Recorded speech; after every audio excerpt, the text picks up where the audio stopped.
Capítulo 27.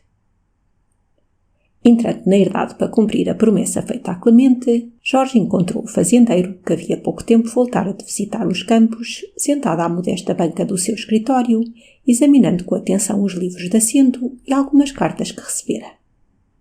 Usando da familiaridade com que era recebido naquela casa, Jorge entrara sem se mandar anunciar. «Olá! Viva o Sr. Jorge!» exclamou o lavrador, voltando-se ao rumor de passos que ouvira. «Venha cá! Venha, que temos novidade!» «Então o que há?» perguntou Jorge, sentando-se defronte dele. «Vamos a saber. Teve cartas do Porto?» «Não.» É o que eu digo. Se está à espera de que os advogados lhe escrevam, bem tem que esperar. Aqueles senhores, saindo do escritório, não pensam mais nas demandas nem nos clientes. Olha quem! Eu cá entendo-me com os procuradores e não me dou pior. Ora leia. E passou para as mãos de Jorge uma carta, na qual de facto o procurador lhe dava lisonjeiras informações relativamente ao pleito que a Casa Morisca sustentava. A questão tomara uma face nova depois da junção ao processo de certos documentos de importância, e o parecer dos juízes era favorável, segundo o que podia conjecturar o procurador, forte nestes prognósticos. A notícia não podia ser indiferente a Jorge. A boa solução desta demanda facilitaria consideravelmente os seus projetos económicos e poderia depois tentar mais desembaraçado e com mais eficácia os expedientes que a sua meditação e a experiência de Tomé lhe sugeriam. «Então que diz a isso?» interrogou o fazendeiro. «É de veras uma feliz nova. Diga-me agora se há ou não de vir tempo em que aquela Casa Negra tornará a ser o que foi. Espero que Deus me conceda essa aventura. Agora é necessário escrever para Lisboa para apressar o negócio. E com relação àqueles títulos que parece não estarem muito em ordem, recomendo-lhe este procurador, que é homem diligente e seguro. Era já a minha atenção falar-lhe nele.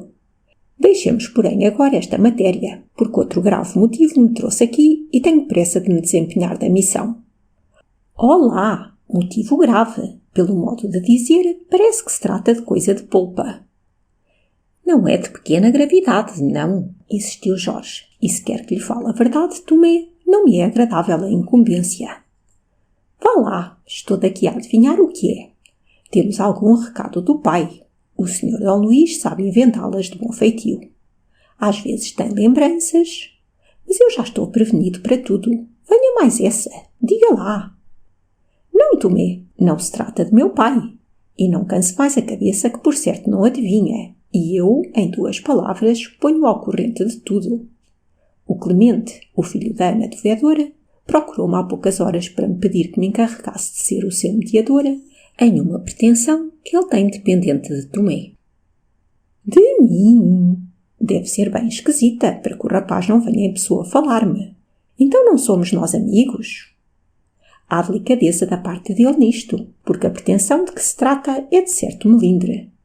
Em uma palavra, estou encarregado de pedir para Clemente a mão de Berta.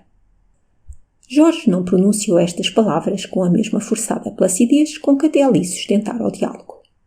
Parecia que os lábios as repeliam, como se os escaldassem ao passar. Tomé recebeu sem estranheza a comunicação. Mostrou bem que a ideia dessa aliança não era nova para ele e que não carecia de tempo para a examinar, porque todas as faces dele já lhe eram conhecidas. «Ah, pois era isso», disse ele naturalmente. Escusava de tantas cerimónias o rapaz, porque já deve saber por a mãe o que penso do caso. Pela minha parte, não ponho dúvida alguma. O Clemente é um rapaz de bons sentimentos, honrado como poucos, trabalhador, e tendo já de seu alguns haveres, que não são maus princípios de vida. É um rapaz de lavoura, como não podia deixar de ser o marido de Berta, que filha de lavrador nasceu também. Mas sempre tem mais um bocadinho de educação do que esses machacazes que por aí conheço, a quem não entregaria a filha nem que me pesassem a ouro. O Clemente não. O Clemente é um homem que sabe dar valor às coisas e há de conhecer que a minha Berta sempre se criou por a cidade e que por isso exige outro tratamento que não o dessa raparigada por aí, que de qualquer maneira está bem. Pois não acha que tenha razão, Sr. Jorge? Sim, respondeu Jorge, levantando-se e encaminhando-se para a janela, como para dissipar o despeito que lhe causava a maneira por que Tomé falava daquela aliança. Sim, Clemente tem maneiras mais polidas e, como diz a mãe dele, Sabe muito bem fazer uso da senhoria e da excelência pela prática da correspondência oficial. Isso lá há histórias, tornou Tomé sem perceber a meia ironia das palavras de Jorge. Que para nada lhe serve a senhoria e a excelência para o casamento. Entre marido e mulher não ficam bem essas cerimónias e não há como o tu entre quem se quer bem. Estas palavras incomodaram tanto Jorge que principiou a tocar ruidosamente nos vidros como para não as ouvir. Tu, entre Clemente e Berta. Tomé continuou. Mas eu não queria dizer isso. Quando falava nas maneiras do Clemente, queria dizer que ele tem isto, que não sei bem como se chama. Isto de um homem saber tratar com uma pessoa delicada sem a ofender. Porque vê o Sr. Jorge. Eu conheço homens que tiveram grande educação, muitos mestres e muitos estudos. Sim, senhores, e que estão sempre a dizer coisas que ofendem os outros. Quanto que muitos que não foram tão bem olhados em pequenos têm lá não sei que dom de conhecer as pessoas e sabem viver com elas sem nunca as escandalizar. Isto é assim como com uma delicadeza que não se aprende, que nasce com as pessoas. Ora, o Clemente é dos tais.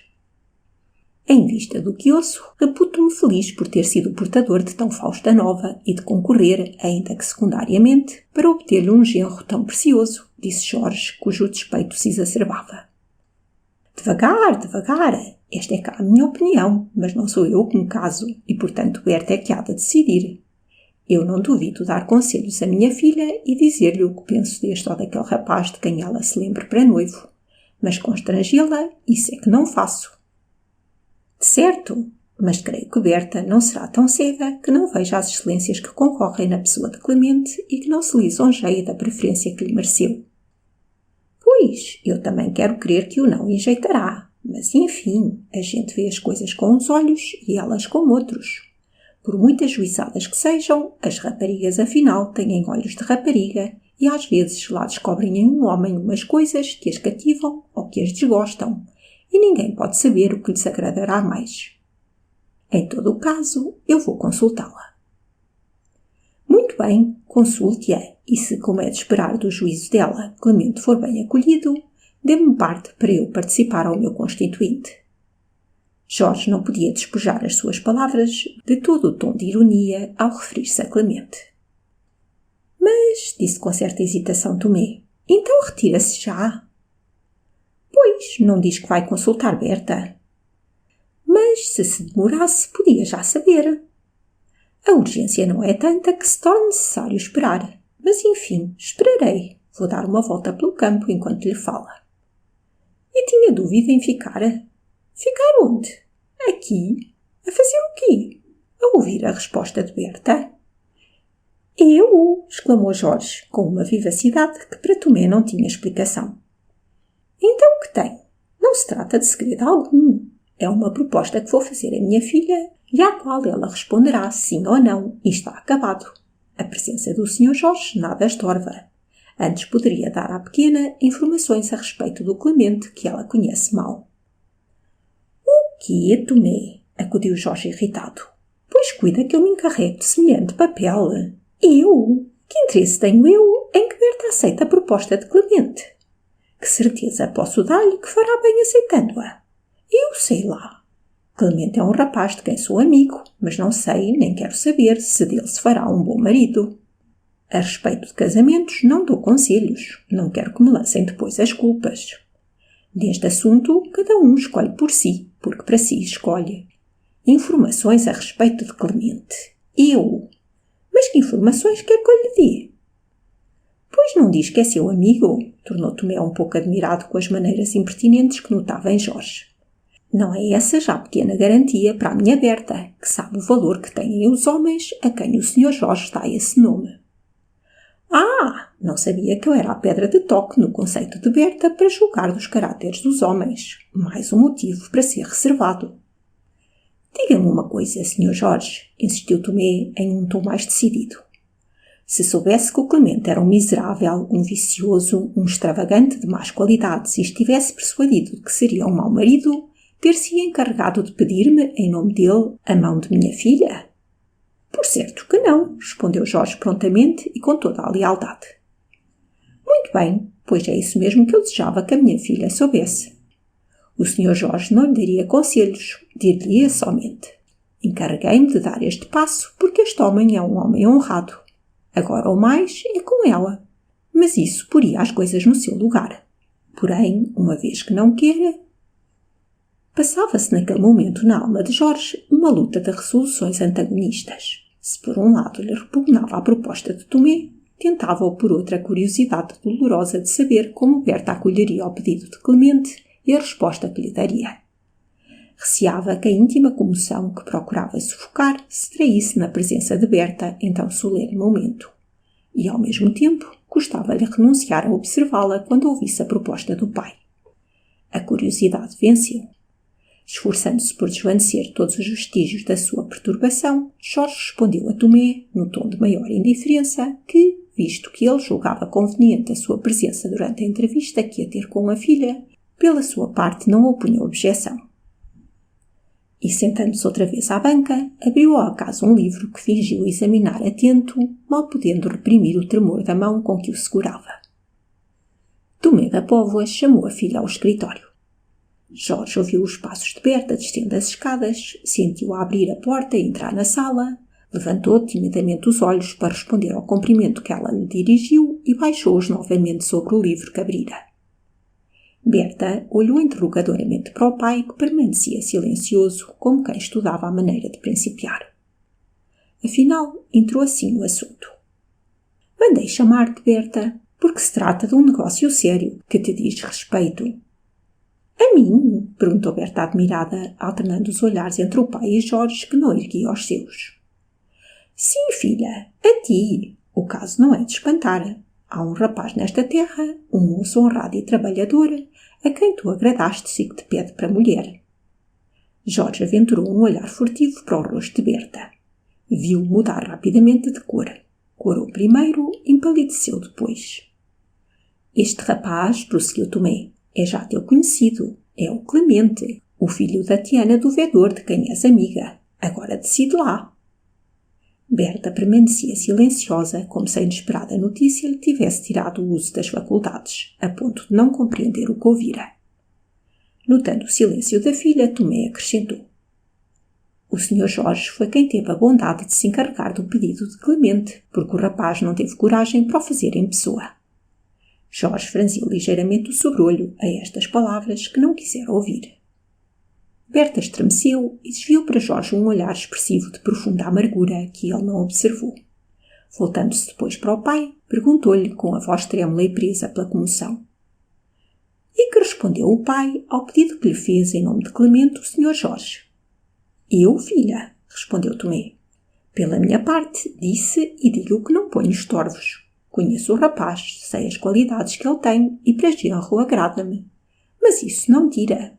Tu é que deves dizer se ele te agrada para marido. Berta baixou, durante alguns momentos, os olhos e não respondeu. Depois, ergueu-os e fitou-os em Jorge, como a procurar-lhe penetrar no pensamento. Afinal, com a voz já mais firme, mas comovida ainda, disse: Visto que foi o Sr. Jorge quem se encarregou desta proposta, parece-me ter direito a pedir também a sua opinião a respeito dela. Jorge estremeceu e olhou para Berta de uma maneira que denunciava um íntimo sobressalto. A minha opinião, repetiu ele sem saber o que dizia. Sim, o Sr. Jorge é amigo do meu pai e julgo que meu amigo também. Não há de querer ver-me infeliz. Encarregando-se de dar o passo que deu, é de certo porque julga que eu poderei encontrar a felicidade seguindo o caminho que me facilita assim. A sua lealdade obrigou a dizê-lo francamente, se assim o pensa. E eu atrevo-me a exigi-lo da sua lealdade. Eu apenas cumpri a missão de que me encarregaram, mas não aconselho, balbuciou Jorge. O Sr. Jorge é demasiado sincero na sua amizade a meu pai para aceitar essa missão de um homem de quem receasse que me poderia vir a infelicidade. Quer acreditá-lo. Jorge irritou-se.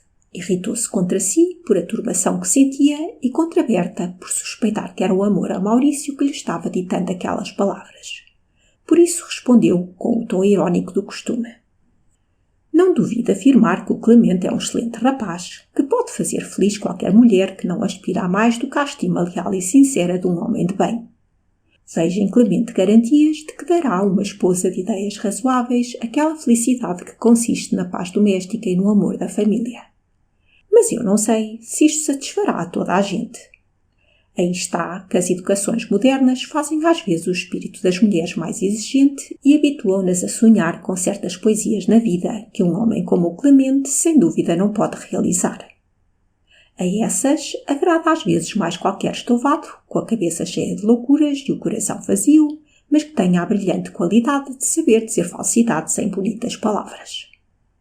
Depois, reprimindo esta excepcional vivacidade que estava espantando Tomé, acrescentou: se, como creio, Berta não está neste caso, parece-me que encontrará em Clemente um marido leal. Estas palavras pronunciou a Jorge em um tom sumido e baixando de novo o olhar para o livro que não lia. Tomé voltou à fala. Sabes que mais, Berta? Estas coisas querem-se pensadas. Tu darás a resposta quando quiseres, que a pressa não é muita. Berta atalhou. Não é necessário, meu pai. A minha resolução está formada. Pode mandar dizer a Clemente que aceito. Jorge sentiu enevoarem-se as letras do livro, como se lhe passasse por diante uma nuvem escura. Tomé insistiu. Não, filha, para que has de ser tão apressada? Valha-te Deus, pensa e depois resolverás. Já resolvi, meu pai, repetiu Berta com firmeza. Clemente é um homem honrado. Eu não posso aspirar a mais. Dizem que é uma alma generosa. Há de estimar-me. Eu não procuro outras delicadezas além daquelas que sabem poupar-nos uma ofensa imerecida. E é tão fácil evitar ofender uma rapariga como eu. E dizendo isto, desviava na direção de Jorge um olhar intencional. Pode mandar dizer a Clemente que aceito, meu pai, repetiu ela, concluindo. Vê lá, olha que eu não quero que te constranjas. E agora deixa-me também falar a tua mãe, que sem a ouvir não é bom decidir nada. Espera-me aqui um pouco que eu vou chamá-la. E sem aguardar reflexões, Tomé, intimamente satisfeito com a pronta condescendência da filha, saiu da sala em procura de Luísa. Jorge não desejaria conservar-se mais tempo ali, só, na presença de Berta, mas faltou-lhe o ânimo para levantar-se. Ambos se conservaram calados por algum tempo. Jorge nem levantara os olhos do livro. Berta foi quem primeiro rompeu aquele glacial silêncio. Devo-lhe agradecer, Sr. Jorge, o muito cuidado que lhe merece a minha felicidade. Jorge ergueu a cabeça e fitou os olhos no semblante de Berta. A violência que ela fazia para reprimir a sua profunda comoção era bem manifesta. Espero que Berta se não decidisse pelo partido que adotou, senão por sua livre vontade, disse Jorge com mais brandura do que até ali, e que a minha ingerência em tudo isto não influísse de maneira alguma para obrigá-la a sacrificar a sua felicidade. Oh, por certo que não, atalhou Berta cada vez mais agitada.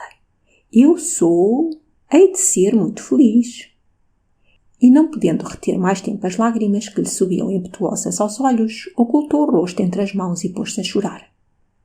Jorge aproximou-se dela com compassiva solicitude. Por que chora, Berta? Perguntou ele com afabilidade. Se por acaso foi contra a sua vontade que deu aquela resposta, ainda está em tempo. Ninguém lhe pede um sacrifício, repare. Por que chora assim, Berta? Em vez de responder, Berta, levando para Jorge os olhos banhados de lágrimas, perguntou com a voz trêmula ainda. Ficará pelo menos extinta de uma vez com este sacrifício a aversão que me tem, Sr. Jorge? Jorge estremeceu. A aversão que lhe tenho? Que diz, Berta? Pois imagina. E quer ainda negá-la? Não sei em que lhe tenho merecido, mas existe e bem clara se manifestou agora. Berta! Não lhe disse eu já no outro dia? E agora o que o moveu a encarregar-se desta proposta? E por que o fez com aquelas palavras cruéis? Eu bem as percebi. Meu Deus!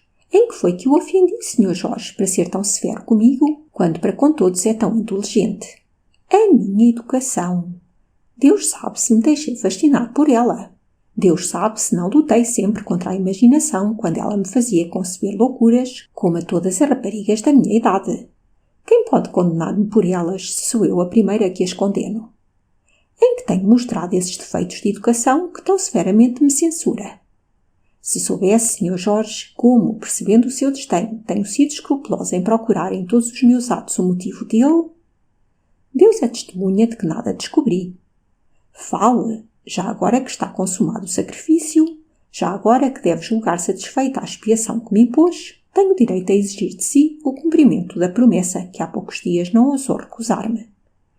Bem vi, se descobriu em mim culpas, para remir as quais me marcou esta penitência, bem vê com que resignação eu a aceito e a cumpro. Valha-me pelo menos este pouco mérito para obter da sua parte uma declaração franca, já que não pode valer-me a sua amizade. Fale, Sr. Jorge. Diga-me porque me quer mal. O que fiz eu? Que más qualidades descobriu em mim para me tratar como me trata? Fale! E a comoção cortava-lhe em meias palavras ao dizer isto. Jorge não estava menos comovido. Berta deixara-se cair soluçando em uma cadeira e escondia o rosto entre as mãos. Jorge, cujo semblante já não conservava vestígios da sua fria e habitual reserva, veio sentar-se junto dela, tomou-lhe afetuosamente as mãos e, dirigindo-se-lhe com brandura, disse-lhe: Vou satisfazê-la, Berta. Vou ser sincera e leal consigo, já que assim o quer. Escute-me e saberá a causa oculta de todo o meu estranho procedimento. Olhe bem para mim, Berta, para ler no meu semblante a sinceridade da minha confissão. Berta ergueu para ele os olhos, úmidos de pranto. Jorge prosseguiu, apertando-lhe com mais fervor as mãos que conservava nas suas. A causa íntima, a causa oculta das minhas ações para consigo, Berta, essa causa misteriosa que eu procurava esconder da vista de todos e sufocar no meu coração, quer sabê-la, Berta? Essa causa é o muito amor que lhe tenho. Berta estremeceu e, retirando as mãos das de Jorge, levou-as ao rosto como para reprimir um grito. Jorge prosseguiu. Agora há de escutar-me, Berta. Os corações reservados, como o meu, quando chegam a soltar a primeira confidência, precisam de se revelar inteiros. Escute-me. Amo-a. Amava-a antes mesmo de a ver depois do seu regresso à aldeia. Insinuou-se-me na alma este amor no meio das minhas preocupações e dos meus cuidados, sem eu bem saber como.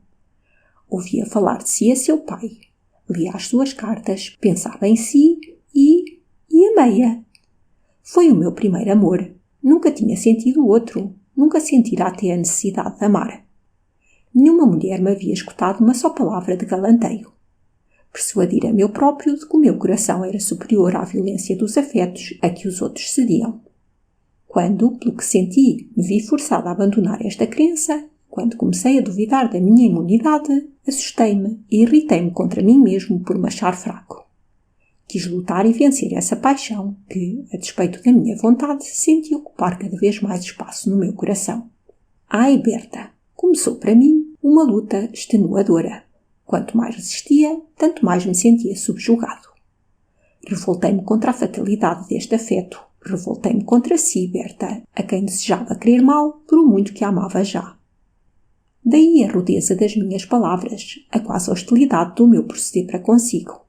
Para apagar o prestígio que o seu nome, que a sua imagem tinha adquirido no meu coração, supunha-lhe defeitos imaginários, inventava-lhe vícios de educação. Procurava assim alienar de si os meus afetos, antes que chegasse o temido momento de vê-la. Em vão, cada vez a amava mais, e no dia em que finalmente a tornei a ver, conheci que era irremediável aquela fatalidade. Amava-a, e muito, e tanto que até ciúmes sentia já. Berta, a estas palavras, levantou os olhos para ele. Jorge prosseguiu respondendo àquele gesto. Ciúmes, sim, Berta, ciúmes que ralavam, ciúmes que me enchiam de remorsos e que envenenavam quase o afeto que me ligava a meu irmão, porque era dele que os sentia. Vejam como há loucura a minha. É a Maurício que Berta ama, pensava eu. Seduzem-na as qualidades brilhantes de meu irmão, e contudo ele não a ama como eu. Então indignava-me contra si, Berta, e contra mim próprio, porque a amava tanto. A uma pequena pausa que Jorge fez na sua apaixonada exposição, Berta ergueu outra vez os olhos para ele, e nesse olhar e à condenação daqueles ciúmes. Jorge continuou. E por que me assustava tanto este amor? Porque tentava resistir-lhe assim. Ao princípio, foi pela estranheza que me causou este sentimento novo e desconhecido. Depois, o receio de que fosse descoberto este amor em um homem que todos supunham incapaz de amar. um quase pudor de coração. Finalmente, veio a reflexão aumentar estes receios. Se este afeto crescesse e me dominasse como paixão violenta e exclusiva, que obstáculos não teria a vencer? Que preconceitos não teria de calcar? Desprezando arraigados prejuízos de meu pai, incorrera eu já nas suas iras, mas desta vez desatendi-os, menos pela minha felicidade do que pela dele, para salvar o nome e a honra da nossa família, a cuja aviltação meu pai não sobreviveria. Tive por isso coragem para lutar e tenho-a para prosseguir.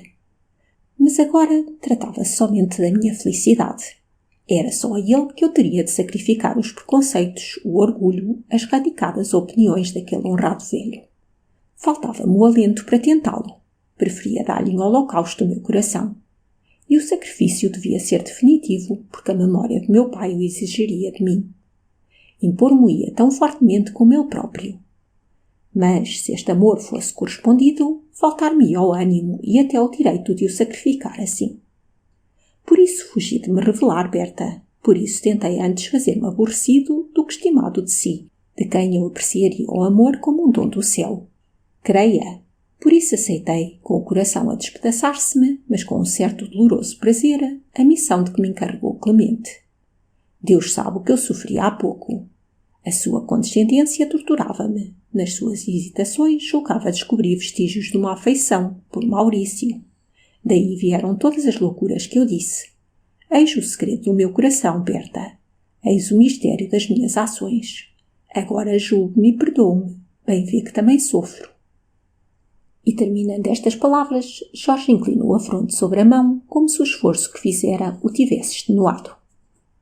Berta foi desta vez a que primeiro interrompeu aquele silêncio eloquente de paixão, com a voz ainda sobressaltada, mas com um olhar seguro, ela respondeu, apertando a mão de Jorge. A sua confidência leal e a sua generosidade deu-me coragem de ser também sincera. Jorge, repare, sem o menor receio nem hesitação, com o olhar erguido diante do seu, vencida por a confiança que se sente em uma alma tão nobremente generosa, também lhe faço a minha confidência. Jorge, eu também o amava. Jorge ergueu a cabeça ao ouvir a inesperada declaração e por momentos brilhou-lhe no rosto um clarão de alegria. Berta, baixando timidamente os olhos, continuou. Sim, também o amava, mas também tinha compreendido a necessidade do sacrifício de que fala e não serei de certo eu quem lhe tire o ânimo de realizá-lo. É antes para lhe dar coragem que lhe fala assim, para que a certeza de que alguém sofre consigo lhe dê alívio no sofrimento. Venero e estimo seu pai, como se fosse o meu, Jorge, e para lhe evitar uma dor, não acho grande o sacrifício do meu coração e dos meus afetos. E agora muito menos. Deu-me a certeza de que me não despreza. Era essa suspeita que me torturava. Agora sou feliz e sinto-me corajosa. Encaro sem desalentos o meu dever e o meu futuro. Não serão obstáculos os sentimentos da minha alma, porque neles sinto eu antes auxílio. É desta natureza o amor que lhe tenho, Jorge. Amando-o, aceitarei sem remorsos a proposta de Clemente. Vê, é porque este afeto enobrece e, enquanto o sentir, não receio de me tornar indigna dele. Apenas falarei com lealdade a meu noivo para dizer-lhe que não posso prometer-lhe amor porque eu não sinto por ele. Não, Berta, não! Não aceite a proposta de Clemente, se é verdade que me ama. Não aceite. Por que não, Jorge? Creia-me. É a mais segura maneira de vencermos este sentimento que a nosso pesar nos dominou. Ambos nós respeitamos muito o dever. Ele nos dará coragem. Berta, diga outra vez que me ama. Diga-me que me iludi sempre em relação aos seus sentimentos e eu vencerei as resistências que se opuserem a este amor, como tenho vencido as que lutavam contra os projetos que formei de salvar a minha casa da ruína. Que diz, Jorge? Nunca me poderá vir a felicidade da discórdia da sua família e bem vê que era inevitável. Eu sou a filha de Tomé da Póvoa. Lembro-me disso, Jorge. De Tomé da Póvoa, o antigo criado da Casa Morisca. O homem de quem o Sr. D. Luís recebe os serviços como humilhações e insultos. Seu pai estima-me. Ainda há bem pouco me abençoou como se eu fosse sua filha. Não quero obrigar-me a perder essa estima que tanto prezo.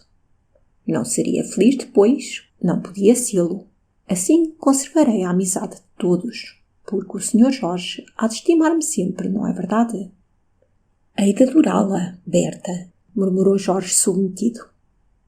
Vamos, procedamos agora como se nada passasse entre nós. Ganhemos coragem para cumprir o seu dever e separemo-nos como bons amigos. E comovida ainda, estendeu a mão a Jorge, que a levou apaixonadamente aos lábios, cobrindo-a de beijos. Berta, Berta, não será quase um crime o que fazemos? Despedir-nos assim, quando pela primeira vez nos revelamos? Não, Jorge, não é. É um dever. Doloroso, mas é um dever. Ouviram-se as vozes de Tomé e de Luísa que voltavam. Jorge ergueu-se sobressaltado. Não posso simular a placidez necessária para falar-lhes e ouvi-los falar neste casamento, Berta. Como hei de ter ânimo para o presenciar? Adeus, e, se lhe faltar a coragem, tudo se remediará ainda. Adeus, Jorge. Havemos de ser dignos um do outro. Não fraquearemos. E Jorge saiu da sala para não se encontrar com Tomé. Berta recebeu os pais já com os olhos enxutos, ainda que agitada pela violência da última cena. Luísa parecia mediocremente encantada com a perspectiva do casamento que tanto satisfazia Tomé. Então é verdade, Berta? E tu quer-lo? Perguntou ela em um tom de quem duvidava. Sim, minha mãe. Julgo que devo aceitar. E o Sr. Jorge também te aconselhou? Sim, respondeu Berta mais enleada. O Sr. Jorge é de parecer que sim. Já se retirou? Perguntou Tomé da Póvoa, procurando com a vista. Já, disse que não podia demorar-se. E eu peço licença para me retirar também. E Berta apressou-se a sair da sala para se esconder no seu quarto e chorar. Enfim, concluiu Luísa suspirando e depois de seguir a filha com a vista. Vocês lá o leem, lá o entendem, mas não era isto que eu esperava. Então o que esperavas tu? Perguntou Tomé levemente despeitado. Julgavas talvez que viria por aí algum príncipe pedir-te a filha para casar? Eu cá me entendo. E eu também te entendo, que ainda ninguém te pôde tirar da cabeça umas teias de aranha que lá se meteram. Agora pelo menos deve estar desenganada. Luísa suspirou e não deu resposta, mas pensava consigo. Berta já eu vi e a cara não é de noiva contente. Tenho pena de não ver a dele. Mas enfim, seja o que Deus quiser. Fim do capítulo 27.